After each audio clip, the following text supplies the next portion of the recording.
नमस्कार। शोम रतोड़ी एनालिसिस में आपका स्वागत है।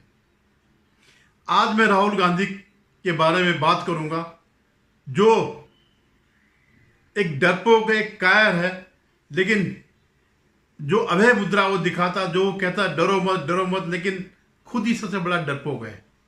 उसके मैं आपको उदाहरण देता हूं। इससे पहले कि मैं इस पर आगे चर्चा करूं, आपसे पुनः निवेदन है हर बार की तरह कि आप लोग मेरे इस चैनल को सब्सक्राइब करिएगा, शेयर कीजिएगा और लाइक करिएगा। धन्यवाद। आपने संसद में देखा ही होगा किस तरह राहुल गांधी सनातन धर्म को अपमान कर रहा था, हिंदुओं को हिंसक और जो भी वो कह सकता, जो उसके दिल में भड़ास है कि हिंदू उसे वोट नहीं देते हैं, इसलिए इस धर्म को जो है, इस धर्म के बारे में जितना अपशब्द, जितना कुप्रचार वो करता आ रहा है शुरू से, 2014 से मैं देख रहा हूं, बीजेपी और आरएसएस की आड़ लेकर के जो है सनातन धर्म पर वो करता है। ये हिंसक बीजेपी वाले हिंदू हैं, हिंसक हिंदू हैं, ये हिंदू हैं।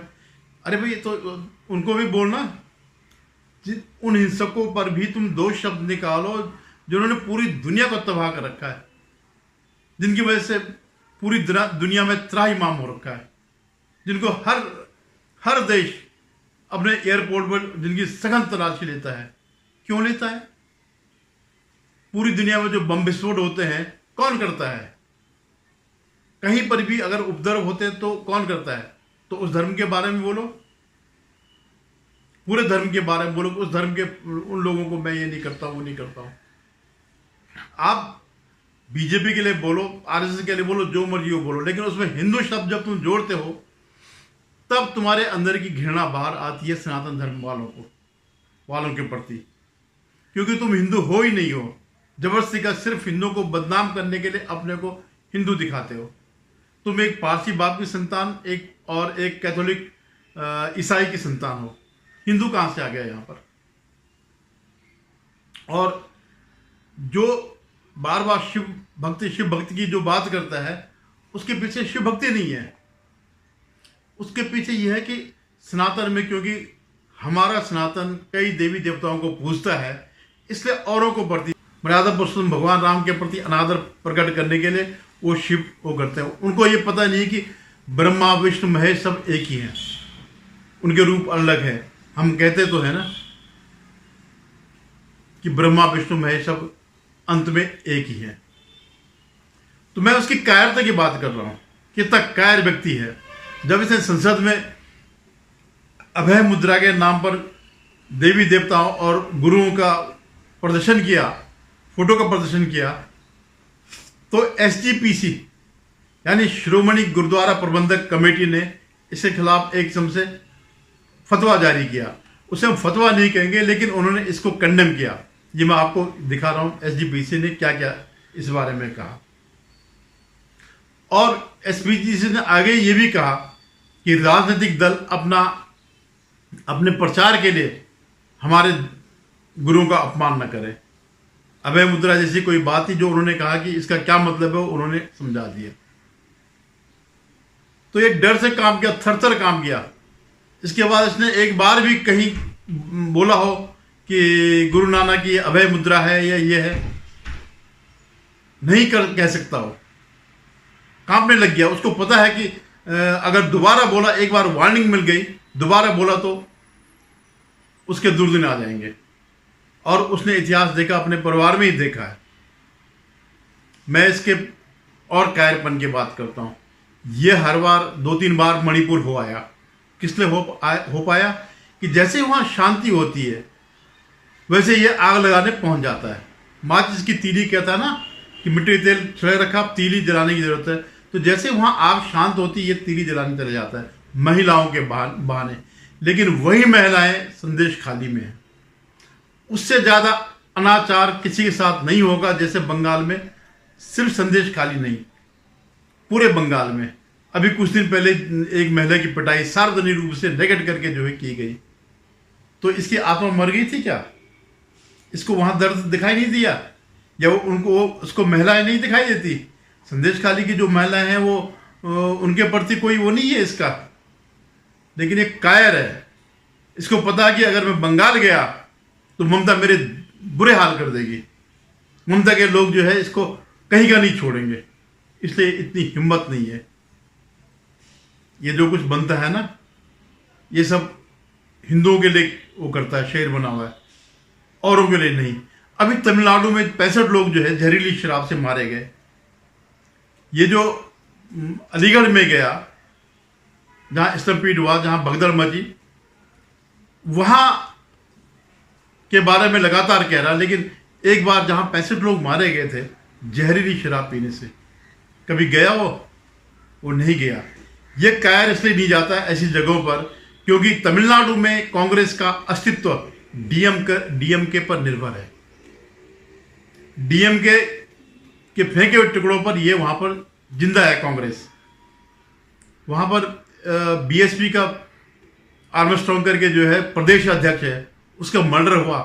क्या इसने एक शब्द बोला? नहीं बोला। ये कायर नहीं बोल सकता है क्योंकि उसको डर है डीएमके से। ऐसे ही जो है जगह जगह जहां जहां घटनाएं होती हैं, अगर वो गैर बीजेपी शासित राज्य है तो उस तरफ आंख मूंद लेता। क्यों मूंद लेता? क्योंकि ये इतना कायर है कि उसको पता है कि अगर मैंने कुछ कहा तो मेरा राजनीतिक रूप से नुकसान हो जाएगा। मैं तमिलनाडु की ही बात करता हूं। ये अपने को हिंदू बताता है, लेकिन स्टालिन के बेटे उदयनिधि स्टालिन ने सनातन धर्म को खत्म करने की बात करी। क्या बोला इसने उस पर? अगर अपने को हिंदू कहता, एक हिंदू होने के नाते क्या इसने प्रतिरोध किया? क्या उसने टाई अप तोड़ दिया क्या उससे, डीएमके से? नहीं। इन्हीं का अध्यक्ष जो है उसका बेटा भी दिन रात कुछ बोलता रहता है हिंदुओं के खिलाफ। इन्हीं के पार्टी के कई लोग जो है हिंदुओं के खिलाफ बोलते रहते हैं कि भाई जब तो क्यों भाई तो जब तुम नहीं सनातन धर्म का विरोध करने वालों का विरोध कर रहे हो, कर सकते हो, तो क्यों ये पाखंड करते हो कि मैं शिव भक्त हूं, मैं हिंदू हूं? तुम तो कहीं से भी हिंदू नहीं हो। अपना डीएनए टेस्ट करा लो, किसी हिंदू से मिल जाए। लेकिन हिंदुओं को बदनाम करने के लिए ये सारे काम करेगा। और क्या है, इसके साथ कुछ ऐसे लोग हैं जो एक्चुअली हिंदू नहीं है, लेकिन उनका नाम हिंदू है और उनको अपने उसको जो है अपने उसके लिए लाता है, अपने बचाव के लिए, अपने समर्थन के लिए। अभी जब इसने संसद में जो कुछ कहा तो ये फिर वो एक फर्जी शंकराचार्य है। अभी मुक्तेश्वरानंद सरस्वती, जिसको जो स्वयंभू शंकराचार्य है, कोई शंकराचार्य नहीं है, उससे फिर इसको उसने जो है इससे बयान दिलाया। ऐसे ही वो फर्जी वो है बाला साहब ठाकरे के जो हिंदुत्व वाले से मौलाना बन गए संजय राउत, वो भी कह रहे हैं कुछ भी गलत नहीं कहा। अगर ये संजय राउत की हिम्मत होती थी, अगर आज बाला साहब जीवित होते तो एक शब्द बोलता ये? या उद्धव ठाकरे की हिम्मत होती कि इस ऐसे व्यक्ति के खिलाफ जो हमेशा हिंदुत्व का विरोध करता हो, जो वीर सावरकर को के खिलाफ बोलता हो, उसके समर्थन लेते? नहीं। तो ये लोग फर्जी जो है हिंदुत्व के नाम पर वोट, तो जैसे ये शिवसेना वाले वोट तो इनको चाहिए हिंदुओं के, लेकिन काम करेंगे एंटी हिंदुओं का, साथ देंगे हिंदू विरोधियों का। तो ये जो है ये आदमी, इसका एक उद्देश्य है मुस्लिम वोट बैंक को खुश करने के लिए किसी न किसी बहाने हिंदुओं को अपमानित करना, सनातन धर्म को अपमानित करना। जो कह रहा था कि जो लाल कृष्ण आडवाणी ने जो रथ यात्रा करी थी उसका हमने वहां पर समापन कर दिया अयोध्या में। मतलब ये जो अयोध्या की जो सीट है, फैजाबाद सीट जो है, वो समाजवादी पार्टी के उसने जीती। तो उसका कहना यह था कि जो हिंदू धर्म का जो पुनर्जागरण हुआ, जो 500 साल से, सैकड़ों साल से जो हिंदू अपने ही देश में, हिंदू बहुल देश में दबाए कुचले जा रहे थे, और उसको जो पुनर्जागरण हुआ, जो प्रतिष्ठा हमारी वापस आई, उसको इसने खत्म कर दिया। इसका कहने का आशय है। ये कायर कभी एक शब्द उन लोगों के बारे में नहीं कह सकता कि किन्होंने ये मंदिर तोड़े, क्योंकि इसको वोट चाहिए उनके। वो भी एक साथ थोक के भाव लमसम में। इसलिए ये बारंबार जो है हिंदू को अपमान करता है। लेकिन गुलामी ऐसी चीज है कि सारे गुलाम जो है उसके गुलाम बने हुए हैं। वो हिंदुओं को गाली दे, कुछ करे, कुछ भी बोलता है, तब तक पूरी फौज आ जाती है सफाई देने के लिए। नहीं जी, उसने ऐसा नहीं कहा, उसे कहने का ये मतलब नहीं था, वो मतलब नहीं था। 3 बार तुम लॉन्च कर चुके हो उसको, लेकिन आज तक वो सक्सेस नहीं हुआ और न कभी भविष्य में सक्सेस होगा। ये इस बात की 100% गारंटी है। वो भले कहे लिख के ले लो, मोदी इस बार प्रधानमंत्री नहीं बनेंगे, लिख के ले लो, ये लिख के ले लो, वो लिख के ले लो, या गुजरात में हम हराएंगे, लिख के ले लो। इसी से अनपढ़ का लिख करके देने कोई महत्व नहीं है। लेकिन क्योंकि इसके उसमें है कि मैं तो साहब जवाहरलाल नेहरू उसका हूं, खानदान का हूं। अरे जवाहरलाल नेहरू कौन से अपने बल में बने थे? गांधी जी ने उनको बनाया था। सरदार पटेल को सारे वोट पड़े थे, जवाहरलाल नेहरू को एक वोट भी नहीं पड़ा था। और वो जवाहरलाल नेहरू जो नाभा में 10 दिन नहीं रह सके, नाभा रियासत की जेल में, उनके अपनी उसमें भी लिखा उन्होंने कि वहां ऐसी स्थिति थी, ऐसी स्थिति, जेल की कोठरी छोटी थी, ऊंची कम थी, ये था वो था, और वहां मच्छर। तो क्या सोचते हो 5 स्टार जेल, 5 स्टार होटल होता क्या?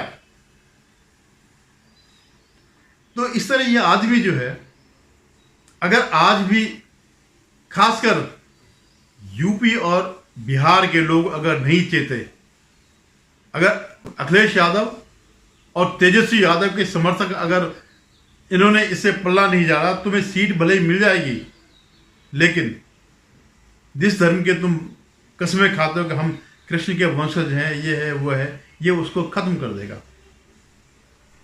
पहचानो कि ये आदमी हिंदुओं का दुश्मन है। और आप देखो कब से लगातार ये सब हो रहा। इवन जब ये चुनाव से पहले तो इन लोगों ने तो घोषणा करी थी हिंसा करवाने की, कि अगर हम नहीं जीते या हमने ईवीएम में गड़बड़ी पाई, जबकि सुप्रीम कोर्ट तक से ईवीएम को क्लियरेंस मिल गई थी। लेकिन ये जबरदस्ती इस बात को ले रहे थे क्योंकि इनको लग रहा था कि बीजेपी 400 पार हो जाएगी और हम देश में हिंसा फैलाएंगे। अब वो देश में तो नहीं फैल पाई। छुटपुट उसमें हुआ था जरूर, उसी वर्ग ने, जिस वर्ग को इन्होंने तैयार कर रखा था लाठी डंडे लेकर के आगजनी करने के लिए, पथराव करने के लिए, तो उन्होंने छुटपुट प्रयास किया। लेकिन जब अंततः उनको महसूस हो गया कि ये सरकार है, बीजेपी की सरकार कहीं नहीं गई, तो वो शांत बैठ गए। लेकिन मैं इसको जो है, जो आजकल जम्मू और कश्मीर में जो आतंकी आक्रमण हो रहे हैं, मेरा पूरा विश्वास है कि आप इसको इससे जोड़िए। ये कोई स्वतः वो नहीं है, ये कोई आम वो नहीं है कि जैसे हमेशा होता। ये सिर्फ उसके बाद ही हुआ है। जो अचानक ये घटनाएं जो घट रही हैं, आतंकवादी घटनाएं, इसका रिलेशन उस आह्वान से है, उस बयान से है कि हम इसके बाद अगर हम नहीं जीते या हमने गड़बड़ पाया तो हम इसका प्रतिरोध करेंगे। ये तो नहीं कर रहे, लेकिन जो जिनको इन्होंने संदेश देना था वो उस संदेश पर आज भी कायम है। एक न एक दिन ये इस बात की पोल खुलेगी, जांच होगी और ये सब सामने आएगा कि इनके पीछे इनका ही हाथ है। इनका हाथ माने वो सारी शक्तियां सोरोस को मिला करके, खालिस्तानियों को मिला करके, वो जो कनाडा का पीएम है, या जितने भी ये शक्तियां हैं जो भारत को मजबूत नहीं होना देना चाहती और जिनके एजेंट के रूप में काम कर रहे हैं। और आपने देखा पूरे दौर में जो है, अभी नहीं, पूरे 5-10 साल से गलत अफवाहें ये लोग सोशल मीडिया के माध्यम से फैलाते रहते हैं। पहली बार इन पर कार्रवाई हुई और ये बौखला गए। रवि से लेकर के और जितने भी ये एंटी हिंदू हैं या 10 जनपद के गटर के यूट्यूबर हैं, ये सब के सब बौखला गए कि ये जो है भारत, इसलिए जो है भारत इंडेक्स में जो है नीचे जा रहा है, प्रेस फ्रीडम के इंडेक्स में नीचे जा रहा है। प्रेस फ्रीडम की इंडेक्स में इसलिए गया क्योंकि बगैर किसी कारण से अर्णब गोस्वामी को एनडीए सरकार ने पकड़ा। बगैर किसी उचित कारण के मनीष कश्यप पर एनएसए जो है तमिलनाडु सरकार ने लगाया। छोटे छोटे कारणों को लेकर के केजरीवाल जो है, दिल्ली में तो उसका पुलिस है नहीं, तो पंजाब से वो भेजता था पुलिस लोगों को पकड़ने के लिए। ऐसे ही कर्नाटक से जो है अजीत भारती का आपने देखा ही होगा। तो ये करते हैं इन वजह से। और ममता जी का तो बात ही और है, वो तो कोई अगर माँ भी बोल दे तो उस पर ही पुलिस भेज देती है।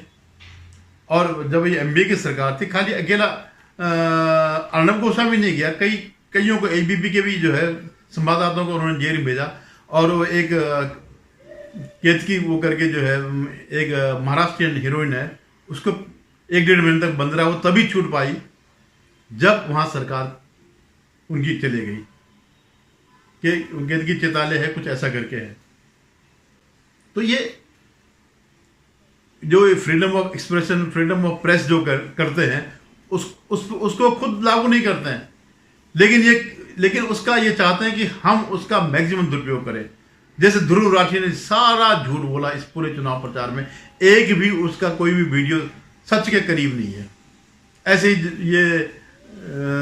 ये सब जितने भी हैं, रवीश हो गया, प्रणब प्रसिंह वाजपेयी हो गया, अजीत रंजन हो गया, ये सारे के सारे झूठ बोलते हैं। लेकिन अब झूठ पे वो लगाम लग रही है तो इनको पीड़ा हो रही है। तो मैं कह रहा हूं कि ये आदमी जो है, जो कहता है कि मैं डरता नहीं हूं, अरे तुम डरो, तुम्हें डरना चाहिए। तुमने नेशनल हेराल्ड में घोटाला किया, तुम्हारे पिताजी ने बोफोर्स में घोटाला किया, ऑगस्टा वेस्टलैंड का घोटाला तुम्हारे ही कार्यकाल में है और तुम्हारे नजदीकी आदमी जेल में फंसा हुआ है। जिस दिन यह जांच पूरी हो जाएगी उस दिन तुम कहां नजर आओगे, सोच लो अभी से। तब कहना मैं नहीं डरता, मैं जेल चले जाऊंगा। जैसे गनीमत मानो इस देश की न्यायपालिका कि तुम्हें जो है 2 साल की सजा हाई कोर्ट ने करी। हाई कोर्ट कोई ऐसे साधारण कोर्ट नहीं होता, हाई कोर्ट में भी पूरा कोर्ट होता है। सुप्रीम कोर्ट के जस्ट नीचे ही होता है। सुप्रीम कोर्ट में भी हाई कोर्ट के ही जज जाते हैं। वो तो उन्होंने तुम्हें स्टे दे दिया और तुम्हारी जान बच गई, तुम चुनाव लड़े, तुम्हें वापस सांसदी मिल गई, ये सब कुछ हो गया क्योंकि तुम्हारा इकोसिस्टम है। अब ये जो तुम्हारे वकील है, इन सब के जजों से संबंध है, बचपन से संबंध है, साथ ही ये रहे हैं और धड़ल्ले से जाते हैं। जो आम आदमी वर्षों तक एड़िया रगड़ता रहता है, उसको तारीख पे तारीख मिलती है और ये जाते तो तुरंत बेल मिल जाएगी या तुरंत अगले दिन की तारीख मिल जाएगी या तभी के तभी उनकी सुनवाई हो जाएगी। इस ढंग से, इस इकोसिस्टम की वजह से तुम बचे हो। जिस दिन सारी संस्थाएं सही काम करने लगेंगी, जिस दिन कोर्ट से फैसले आने लगेंगे, उस दिन कहना कि अब है मुद्रा कि मैं डरता नहीं हूं, उस दिन कहना। धन्यवाद। आपसे पुनः निवेदन है, आप मेरे इस चैनल को सब्सक्राइब करिएगा, देखिएगा, कमेंट करिएगा।